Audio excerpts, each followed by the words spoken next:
Hi guys, welcome to my channel.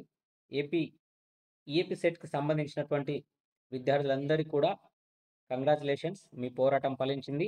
We want third place అనేటువంటి hash ట్యాగ్ని అయితే trend చేశారు. అలాగే అన్ని యూట్యూబ్లోకెల్లా మన ఛానల్లో అయితే చాలామంది చాలా కామెంట్స్ అయితే రాయడం జరిగింది. దాదాపుగా ఒక్కొక్క వీడియోకి వచ్చేసి 200 పైచిలకు కామెంట్స్ అయితే రావడం జరిగింది. చాలా బాగా మీ పోరాటం అనేది ఫలించింది. మీ మీ పోరాటం ఎంత ఉందో మా కృషి కూడా అంతే ఉంది. నేనైతే చాలా వీడియోలు అయితే చేయడం జరిగింది. గవర్నమెంట్ స్పందించాలని చెప్పేసి ఒక 2 డేస్ క్రితం కూడా ఒక గట్టిగా అయితే ఒక వీడియో అయితే చేయడం జరిగింది. దాని ఫలితంగా మనకైతే థర్డ్ ప్లేస్ వచ్చింది. సో గైస్, అందరికి మరోసారి కంగ్రాచులేషన్స్. సో గైస్, ఇక్కడైతే ఒక విషయాన్ని ఒక అప్డేటెడ్ అంటే ఒక మంచి విషయాన్ని ఒక సజెషన్ అయితే మీకు ఇవ్వాలి అనుకుంటున్నాను. వీడియోని అయితే స్కిప్ చేయదు గైస్. ముందుగా నా ఛానల్‌ని ఎవరైనా కొత్తగా చూస్తుంటే లైక్ చేసి సబ్స్క్రైబ్ అయితే చేయండి గైస్. గైస్, ఇక్కడ నేను ఒక సజెషన్స్ ఇస్తాను మీకు. ఏంటి అనంటే గైస్, ఇప్పుడు ఎవరైతే థర్డ్ ప్లేస్‌కి సంబంధించి ఆహ్, వెబ్ ఆప్షన్స్ పెట్టుకుంటున్నారో వాళ్ళకి కొన్ని గైడెన్స్ ఇవ్వదలిచాను గైస్. ఇదైతే మీరు మిస్ కావద్దు. గైస్, ప్రతి ఒక్కళ్ళు మీకు ఫస్ట్ మీకు దగ్గర పట్ల ఉన్నటువంటి కాలేజెస్ లిస్ట్ ఏంటి? లేదు, మాకు ఎక్కడొచ్చినా పర్వాలేదు, సీట్ వస్తే చాలు అనుకున్నటువంటి వాళ్ళు. ఈ 2 రకాల వాళ్ళు ఫస్ట్ మీరు మెంటల్‌గా ఫిక్స్ కావాల్సింది ఏంటి అనంటే, సీఎస్‌సిలో సంబంధించి ఫస్ట్, సెకండ్ ఫేజ్‌లోనే సీట్లన్నీ కంప్లీట్ అయినాయి. ఆల్‌మోస్ట్ కంప్లీట్ అయినాయి. మొత్తం 100% అని చెప్పట్లేదు. ఆల్‌మోస్ట్. కాబట్టి నెక్స్ట్ ప్లేస్ దాని మీద ఏ బ్రాంచ్‌లో ఎక్కువ సీట్లు అవకాశం ఉంది. మిగిలిపోయినటువంటి అవకాశం ఉంది. ఆ బ్రాంచ్‌లకు సంబంధించి కాలేజ్ వైస్‌గా పెట్టలేదు గైస్ నేను. బ్రాంచ్‌లో అంటే ఏ బ్రాంచ్‌లో ఎన్ని సీట్లు ఉన్నాయి అనేటువంటి విషయాన్నయితే ఇంతకు ముందుకు ఒక వీడియో అయితే నేను చేశాను. ఇవన్నీ మీరు చెక్ చేసుకోండి అని చెప్పేసి. ఆ వీడియో ఎవరైనా చూడకపోతే మళ్ళొకసారి చూడండి. ఆ వీడియో లింక్‌నైతే డిస్క్రిప్షన్‌లో ఇస్తాను.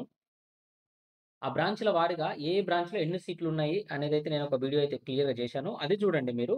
దాన్ని చూసి ఇక్కడ కూడా నేనేమంటున్నానంటే, ప్రతి అభ్యర్థి అంటే ప్రతి స్టూడెంటు మీరు క్లియర్‌గా ఆలోచించి, మీకు దగ్గర పట్ల ఉన్నటువంటి కాలేజీలు అవి మంచివా? మనం చదివితే మన ఫ్యూచర్ ఎలా ఉంటుంది అనేది కూడా ఒకసారి ఆలోచించండి.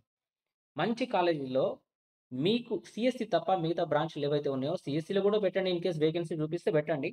బట్ సీఎస్‌సి తర్వాత నెక్స్ట్ ఏముంది? ఈసీఈ ఉందా? లేకపోతే ఏఐ ఉందా? డేటా సైన్స్‌కి సంబంధించిన మెషిన్ లెర్నింగ్ ఏఐ ఉందా? సీఎస్‌సి ఏఐ ఉందా? ఏముందా అనేది కొంచెం చూసుకుంటూ ట్రిపుల్ ఈ ఉందా? అంటే కోర్ బ్రాంచెస్ ఉంటాయి కదా! కొన్ని ఆ బ్రాంచ్‌లలో అంటే మీకు ఏదైతే ఇంట్రెస్ట్ ఉంటుందో ఆ బ్రాంచ్‌లకే ఫస్ట్ ప్రిఫరెన్స్ ఇచ్చుకుంటూ ఏ స్టూడెంట్ అయినా కూడా ఆల్‌మోస్ట్ మీరేం చేయాలి? ఆల్‌మోస్ట్ మొత్తానికి మొత్తంగా దరిదాపుగా 100-150 వెబ్ ఆప్షన్స్ పెట్టండి ప్రతి స్టూడెంట్. నేను చెప్పేదేంటంటే ఇది ఫైనల్ ఫేజ్. ఎక్కడైనా రాని ఇంజినీరింగ్ మేము చెయ్యాలి అనుకునేటోళ్ళు, ఎందుకంటే ఇది కన్వీనర్ కోటా కిందనే గదా! మనకు మేనేజ్మెంట్ కోటా అయితే కాదు కదా! కన్వీనర్ కోటా అయితే మనకైతే ఫీజ్ రియంబర్స్‌మెంట్ ఉంటుంది. ఉంటుంది. ఈ విషయం అయితే మీ అందరికి తెలిసిందే. సో, గైస్, నేను చెప్పేదేంటంటే ప్రతి స్టూడెంట్ 150 100-150 వెబ్ ఆప్షన్స్ అయితే పెట్టండి. అది సీఎస్‌సి తర్వాత నుంచి ప్రయారిటీ అండి. మీరు సీఎస్‌సి కోసమే అని పోతే సీటు రాకపోవచ్చు. కాంపిటీషన్ బాగా ఉంటది దాంట్లో. మిగిలిపోయిన చాలా అట్లీ మిగిలిపోయిన సీట్లొచ్చేసి చాలా తక్కువగున్నాయి. చాలా అంటే నేనేమంటానంటే అసలు దాన్ని కన్సిడర్ చెయ్యొద్దు. అసలు లేవనుకోని మీరు మనసులో బెట్టుకొని వేరే బ్రాంచెస్‌కి ప్రిఫరెన్స్ ఇచ్చుకుంటూ రావాలి. ప్రతి విద్యార్థి 100-150, 150 కంటే ఎక్కువ బెట్టినా పర్లేదు. 300 బెట్టినా పర్లేదు. 300 బెట్టినా పర్లేదు. కానీ ఏ స్టూడెంట్ అయినా ఖచ్చితంగా మాకు సీట్ రావాలి అనుకునేటువంటి స్టూడెంటు ఖచ్చితంగా 100కు పైగా వెబ్ ఆప్షన్స్ అయితే ఖచ్చితంగా పెట్టుకోవాలి. 100కు పైగా వెబ్ ఆప్షన్స్ పెట్టుకోవాలి. అదే సమయంలో మీకు ఏ బ్రాంచ్ అయితే ఇష్టమో దానికి ఫస్ట్ ప్రయారిటీ ఇచ్చుకుంటూ రావాలి. అట్లనే మిగతా బ్రాంచులు గూడా పెట్టుకుంటూ రావాలి. కొన్ని మంచి కాలేజెస్ ఉన్నాయి. దాంట్లో ఈ సీఈసీ తప్ప మిగతా వేరే వేకెన్సీ ఉన్న ఏ కాలేజీ ఏదైనా పెట్టుకుంటా అనేటోళ్ళు గూడా అట్లనైనా పెట్టుకోవచ్చు. కానీ నేను చెప్పేదేంటి అనంటే, మనకు తక్కువ వెబ్ ఆప్షన్స్ పెట్టుకుంటే, ఇది ఫైనల్ ఫేజ్ కాబట్టి, ఉన్నాయి 34,298 సీట్లే కాబట్టి, కాంపిటీషన్ ఉండేటువంటి అవకాశం ఉంది. మీరు పెట్టినటువంటి బ్రాంచ్‌లకు కాంపిటీషన్ ఎక్కువగా ఉండి, మీకంటే ఎక్కువ మార్కులొచ్చినోళ్ళు, మీకంటే తక్కువ ర్యాంకులొచ్చినోళ్ళు మీన్స్ అంటే టాప్‌లో ఉన్నోళ్ళు, మీకంటే పైన ఉన్నటువంటి వాళ్ళకి ప్రయారిటీ ఇస్తారు కాబట్టి, వాళ్ళకే వెళ్ళేటువంటి అవకాశం ఉంది. మళ్ళీ మీరు ఒకే బ్రాంచ్ మీద దృష్టి పెడితే, ఆ బ్రాంచ్‌లో మీకు సీట్ రాకపోతే, ఇంకా ఈ ఇయర్‌లో మీకు ఇంజినీరింగ్‌లో సీట్ రాదు.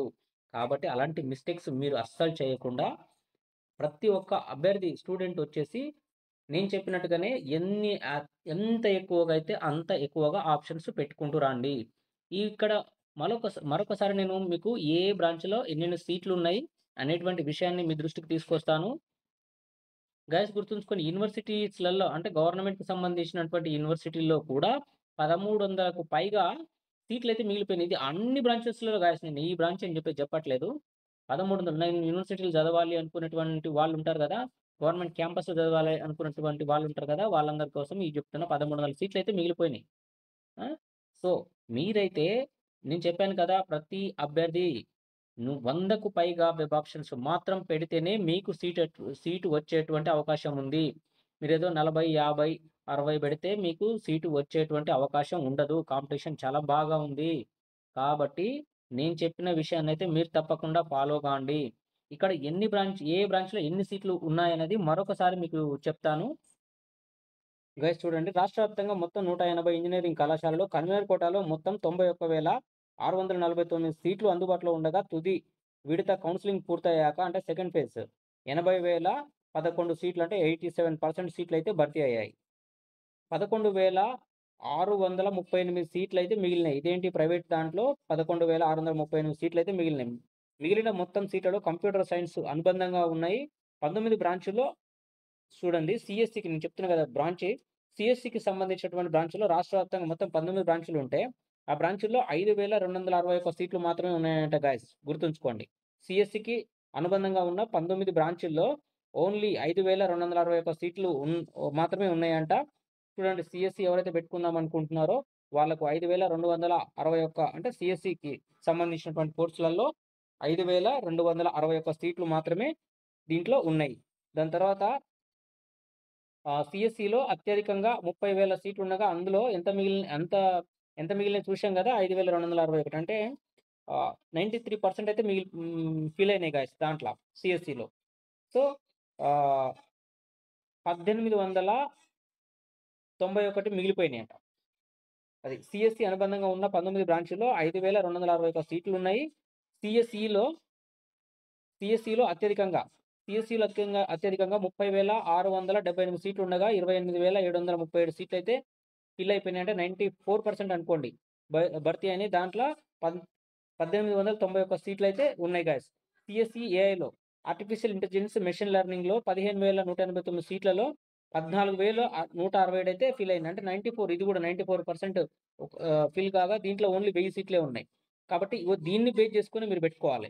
ఇది ఎక్కడ దేంట్ల సీట్లెక్కువున్నాయో చూసి ఆ బ్రాంచ్‌లకి ఫస్ట్ ప్రయారిటీ ఇచ్చుకుంటూ రావాలి. కోర్ ఇంజినీరింగ్ సీట్ల భర్తీ ఈసారి గతంతో పోలిస్తే ఎక్కువగా ఉన్నప్పటికీ 6,775 సీట్లయితే భర్తీ కాలేదు. ఇది గైస్. చూడండి, దీంట్లో మనకు ఈ దీన్ని ముందల బెట్టుకొని మనకు ఏ కోర్స్‌లో ఎన్నెన్ని సీట్లు ఖాళీగా ఉన్నాయో దాని ప్రకారంగా మీరైతే పే వెబ్ ఆప్షన్స్ అయితే ఇచ్చుకుంటూ పోవాలి గైస్. అలా ఇచ్చుకుంటూ పోయినప్పుడు మాత్రమే మీకు ఆహ్, ఎక్కువ అంటే సీట్ రావడానికైతే మాక్సిమం ఛాన్సెస్ ఉన్నాయన్నట్టు. చూడండి, ఇక్కడ గవర్నమెంట్ యూనివర్సిటీలలో వచ్చేసి 1361 సీట్లయితే ఖాళీగా ఉన్నాయి. ఇక్కడ ఉంది చూడండి. ఆంధ్రప్రదేశ్‌లో 4వ వంతు ఇంజినీరింగ్ సీట్లు ఖాళీగా ఉండిపోనున్నాయి. కర్ణాటక కోటాలో విద్యార్థుల కంటే సీట్లే అధికంగా ఉన్నాయి గదా! న్యూస్ అంతా మళ్ళీ చదవడం ఎందుకులే గాని, దీంట్లో అయితే 1361 సీట్లయితే గవర్నమెంట్ యూనివర్సిటీలలో ఖాళీగా ఉన్నాయి గైస్. ప్రైవేట్ యూనివర్సిటీలలోమో 1126 ఖాళీలున్నాయి గైస్. ఇది పెట్టుకొని మీరైతే జస్ట్ దీన్ని ప్రకారంగా అయితే పెట్టుకుంటూ పోండి గైస్. మీకైతే సీటయితే వచ్చేటువంటి అవకాశం ఉంది. నేను చెప్పినట్టు ఎవరు కూడా 100కు తగ్గకుండా వెబ్ ఆప్షన్స్ అయితే పెట్టుకోండి. Thank you.